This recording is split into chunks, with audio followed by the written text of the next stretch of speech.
अभी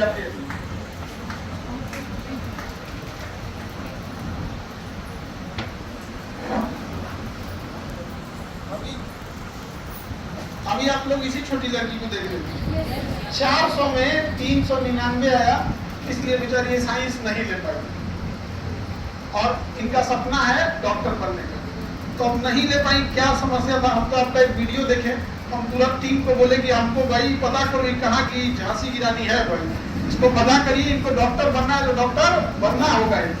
किसी के समय किसी की पढ़ाई में पैसा बाधा आने नहीं देंगे। तो मम्मी बताइए आप क्या कहता? माई का तो टीचर बनने के बाद होता है, हम पहले ही बता दिया। पता नहीं, चश्मा जैसे बताते हैं ना उसको। हाँ,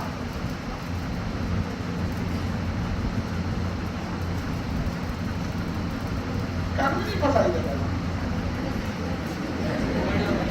बहुत छोटी हूँ।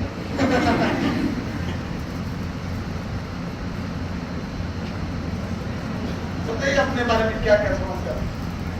पहले तो आप सभी को प्रणाम, क्योंकि सब हमारे से बड़े हैं और हम देवरा क्षेत्र से है। दानापुर के अंदर 15 किलोमीटर दूर में मेरा घर है। हर दिन हम दानापुर 15 किलोमीटर दूर चल के मतलब वाहन से आते थे। वहाँ बाढ़ भी आती है तो दिक्कत होती थी। बाढ़ में नाव से आना होता था, कभी कभी नाव ही नहीं मिलता है। आपका गाँव नदी के चारों से बीच में आइलैंड पे, द्वीप पे हाँ। ये ऐसा नहीं है कि मतलब मेन जमीन पे, चारों ओर से नदी है। बीच में जो आप लोग NIT के बाद वाला जगह जाते हैं ना घूमने ना, उसी टाइप का दानापुर में एक दियारा है, तो चारों ओर से पानी है। बाढ़ आता है तो इनका एरिया श्रीलंका बन जाता है, चारों ओर से कट जाता है। तो वही दियारा क्षेत्र से उतना संघर्ष करके आपने वही बता रहे। बहुत सारे बच्चों को दियारा नहीं पता होता, तो वहां से बताइए। और बाढ़ आता है तब तो नाव से आना होता है। जब पीपा पुल बन जाता है, बाढ़ पानी कम हो जाता है तो पीपा पुल बन जाता है। नदी को होते हुए हम लोग दानापुर पढ़ाई करने आते थे तो बहुत दिक्कत होती थी। कभी कभी क्या होता था कि पीपा पुल टूट जाता था, वाहन तो आ नहीं पाती थी और नाव भी नहीं मिलता था, तो पढ़ने आने में बहुत दिक्कत होती है। फिर भी हम आते थे, दानापुर में आकर पढ़ाई करते थे। और हमारे गांव उतना अच्छा नहीं और अच्छा नहीं वहाँ का व्यवस्था है, हॉस्पिटल तक नहीं है। वहाँ तो कोई भी गरीब आदमी बीमार पड़ते हैं, हमें बस शहर आना पड़ता है, 15 किलोमीटर दूर आकर उनको इलाज करना पड़ता है। मुझे बहुत बुरा लगता था कि शायद हमारे गांव में हॉस्पिटल होता तो गरीब जो आदमी है वो अपने गांव में ही इलाज करवा लेते और उनको शहर नहीं आना पड़ता। लेकिन नहीं, वहाँ पर अस्पताल नहीं है और अच्छा डॉक्टर नहीं है। तो मुझे इसीलिए डॉक्टर बनना है कि ताकि हम अपने गाँव के जो गरीब आदमी है उनको सेवा करें। और पैसा की कमी के कारण मुझे मम्मी आस दिलवाती, जो कि उसमें मुझे इंटरेस्ट ही नहीं था। बचपन से लगता था कि डॉक्टर बनेंगे और अपना गांव का सेवा करेंगे।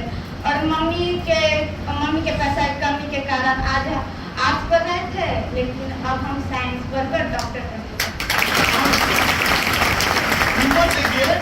मैट्रिक की पिछले साल पास कर गई, लेकिन आर्ट्स में एडमिशन भी हो गया, लेकिन अब उसको कैंसिल करके अब ये दोबारा इंटर में जाएंगे। इंटर कंप्लीट 11th हो गया ना बाबा आपका? yes, अब ये दोबारा 11th में जाएंगे साइंस लेकर और फिर साइंस से पढ़ेंगे।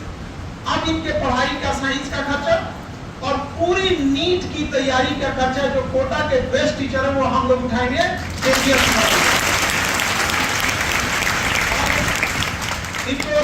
एक वीडियो देखा जिसमें इनको मोबाइल भी नहीं लेने दिया गया था, जबकि इनके भाई पढ़ते हैं यहाँ पे। आप ये ना इनके भाई आइए ऑनलाइन क्लास करते हैं अपने यहाँ से, लेकिन इस मम्मी का कहना था कि भेदभाव होता है। तो अभी एक तो वो भी भाई है, एक तो इधर देखो बड़का भाई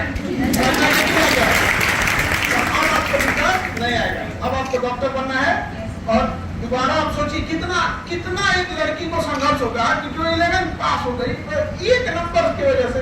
हम आपको कह रहे हैं कि जितना आपकी गांव की समस्या है, शायद 400 ले आ भी देती तो दूसरा बहाना बनाया जाता।